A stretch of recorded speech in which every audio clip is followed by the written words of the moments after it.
마태복음 3장 13절에서 17절 말씀을 가지고 하나님의 인치심을 받다라는 그런 제목으로 은혜를 나누도록 하겠습니다.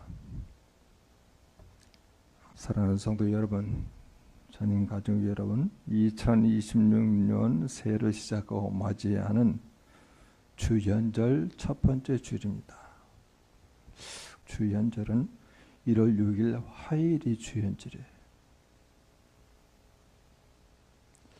이 주연절은 아기 예수님이 단지 유대인의 아기로 끝나는 것이 아니라 온 인류를 구원할 하나님의 아들임을 온 세상에 밝히 드러내신 영광스러운 날입니다.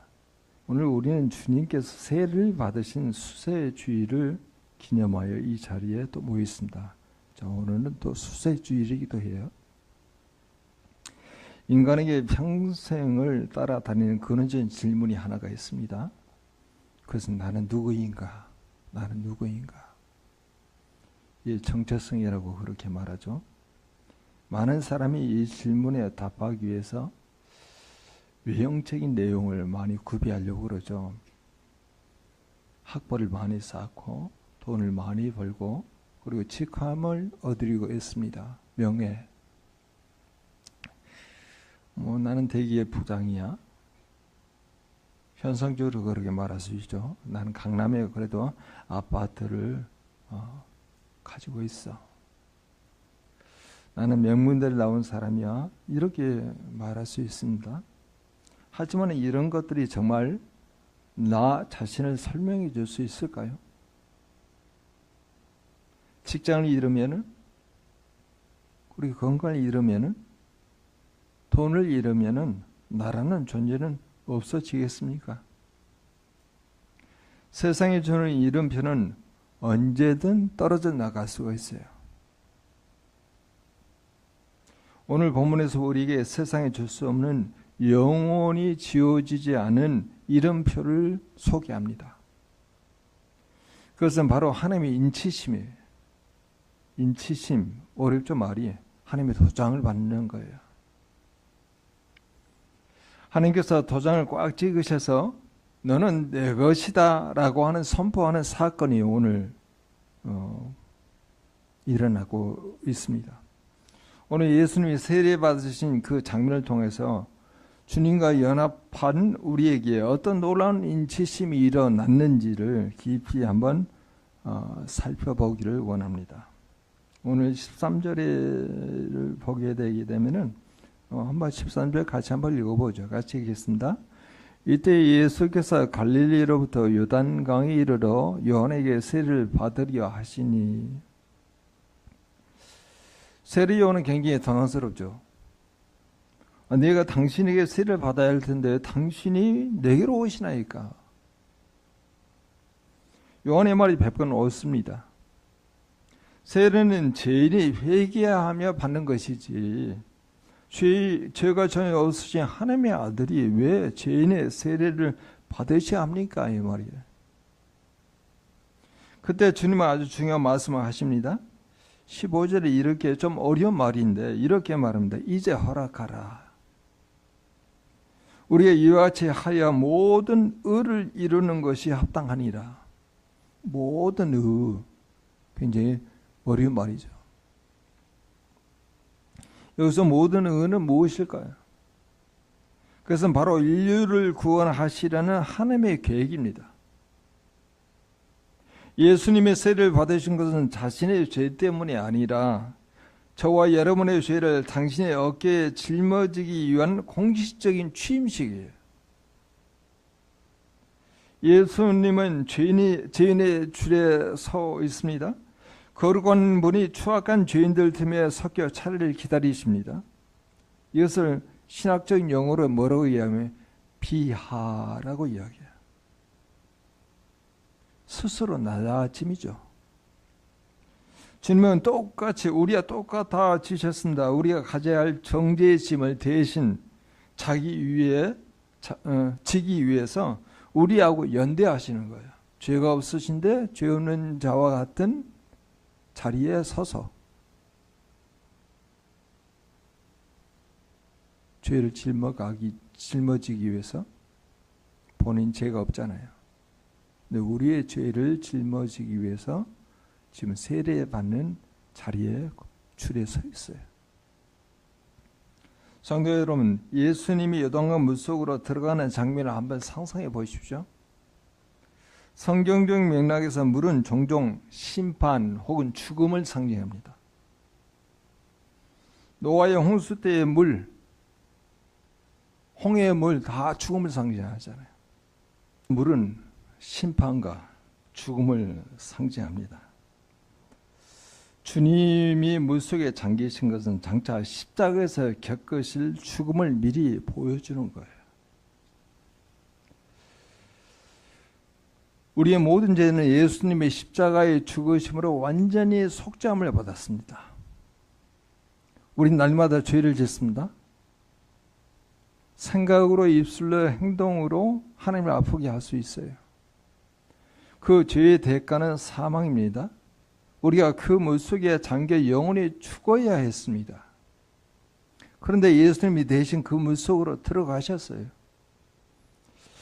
고대 국가에서는 과거에 왕자가 잘못을 저지르면 대신 매를 맞는 대역 아이가 있었습니다.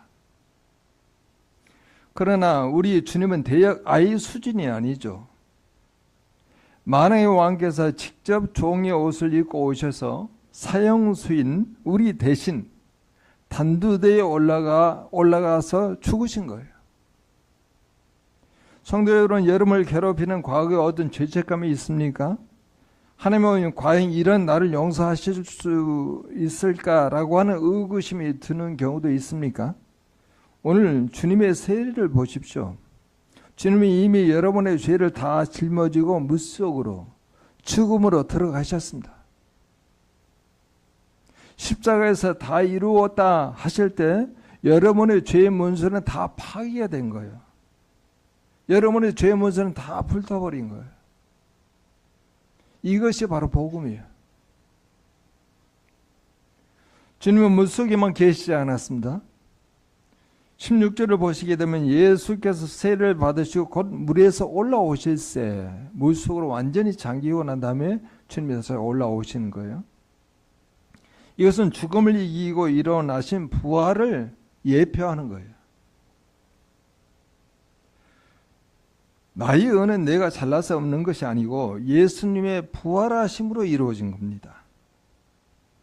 사도 바울은 4장 25절에서 예수는 우리가 범죄한 것 때문에 내줌이 되고 또한 우리가 의롭다 하시기 위해서 살아나셨느니라 그리 선포하십니다.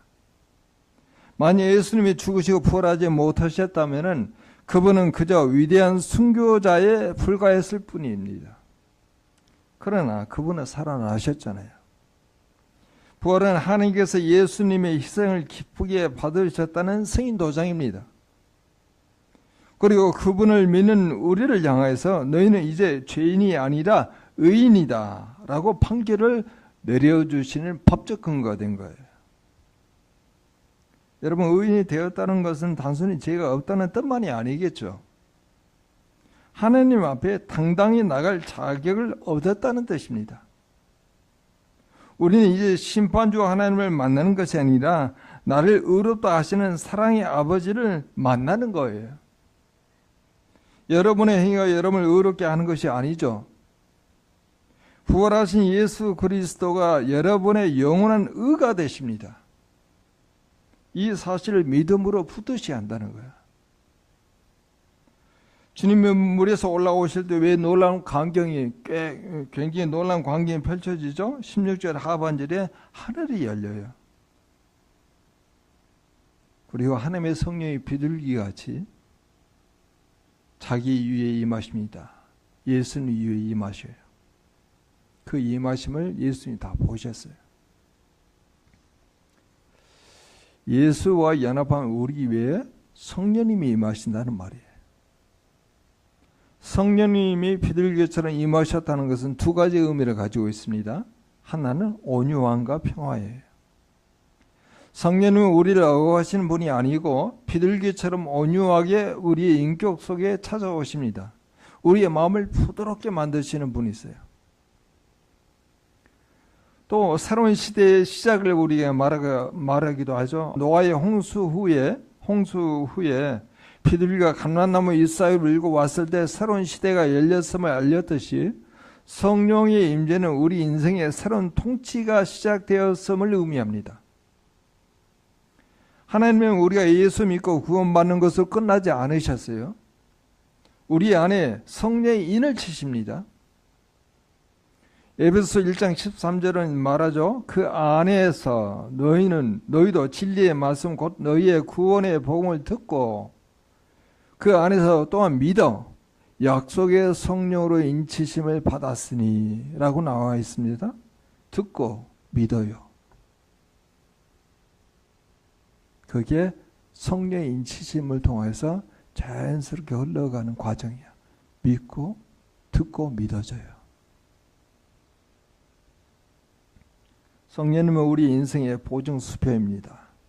우리가 때로 넘어지고 신음할 때 우리 안에서 말할 수 없는 탄식으로 기도하시며 우리를 위해서 성령님이 탄식하며 기도한다라고 했을 때 우리를 대신해서 성령님이 기도하시는 게 아니고 우리가 마땅히 빌 바를 모르는 상태에서 기도하게 될 때 그 기도가 효과적으로 기도가 될 수 있도록 성령님께서 도와주신다. 그 말이에요.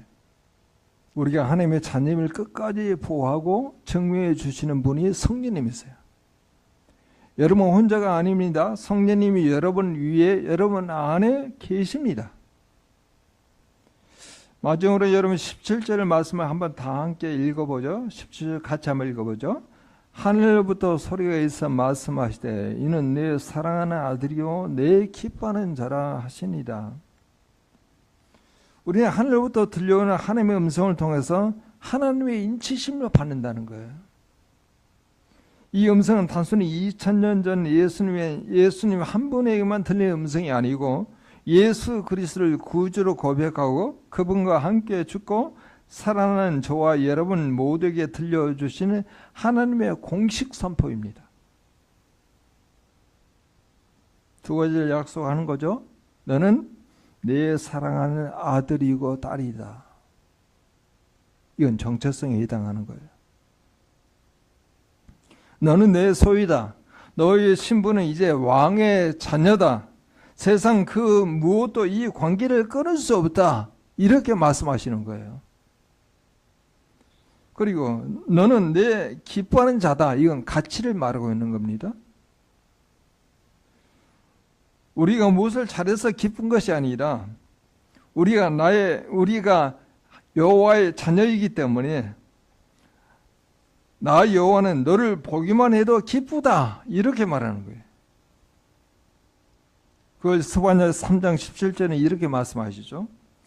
그가 너로 말미암아 기쁨을 이기지 못하시며 너를 잠잠히 사랑하시며 부모가 가태하는 아기를 볼 때 아기야 돈을 벌어 옵니까? 아기야 청소를 합니까? 아무것도 하지 않아도 그 존재만으로 부모는 기쁨을 이기지 못합니다. 하물며 우리 하늘 아버지께서는 어떠하시겠어요? 하나님의 형상에 따라 하나님의 모양대로 지으셨잖아요. 다른 어떤 피조물에는 그런 방식으로 짓지 않았어요.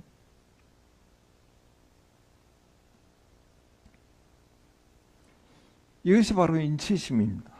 세상은 우리에게 조건을 내겁니다. 내 성적이 좋아야 내 자식이지. 내가 성공해야 가치가 있지. 하지만 하나님의 예수 그리스도 안에서 우리를 보시며 조건 없이 선포하십니다. 너는 내 것이고 나는 너를 무척 사랑하고 기뻐한다. 이렇게 말씀하세요. 이 인치심의 도장은 세상의 환난이나 사단의 참소나 우리의 실수로도 지워지지 않은 영원한 도장입니다. 사랑하는 성도 여러분, 오늘 우리는 주님의 수세주의를 맞이하여서 우리가 받은 네 가지 은혜의 인치심을 다시 한번 확인합니다. 첫 번째는요, 속죄의 인이요. 속죄의 인. 나의 죄는 십자가에서 끝났습니다. 더 이상 죄책감에 종노를 하지 마십시오. 두 번째, 의의 인이요. 의의 인. 나의 의는 예수의 부활로 완성되었습니다. 하나님 앞에 당당히 나아가십시오. 세 번째, 성령의 인연이요. 성령님이 내 안에 계십니다. 내 힘이 아닌 성령의 능력으로 사십시오. 네 번째, 자녀의 인입니다. 나는 하나님의 사랑받는 자녀입니다. 이 정체성이 인생의 풍랑을 이기는 힘이 될 수 있어요. 이제 우리는 어떻게 살아가야 할까요? 인치심을 받은 자답게 살아가야 하죠. 왕의 인장이 찍힌 문서를 가진 절정은요, 당당합니다. 그 문서의 권위가 왕에게서 나오기 때문이죠. 여러분의 인생이라고 하는 문서에 하나님의 도장이 찍혀 있다는 거예요. 세상이 여러분을 무시합니까? 스스로가 초라해 보입니까? 오늘 본문의 말씀을 기억하십시오. 하늘이 열리고 우리를 향하여서 들려오는 그 음성에 귀를 기울이십시오. 너는 내 사랑하는 아들이고 내가 너를 기뻐한다. 내가 사랑하는 아들과 딸이고 내가 너를 기뻐한다. 이 하나님의 음성을 기억하십시오. 이 음성을 가슴에 새기고 이번 한 주간도 하나님의 자녀라는 자부심으로 세상을 넉넉히 이기며 여러분 모두가 넉넉히 이기며 살아가는 여러분 모두가 되기를 주님의 이름으로 간절히 축원합니다.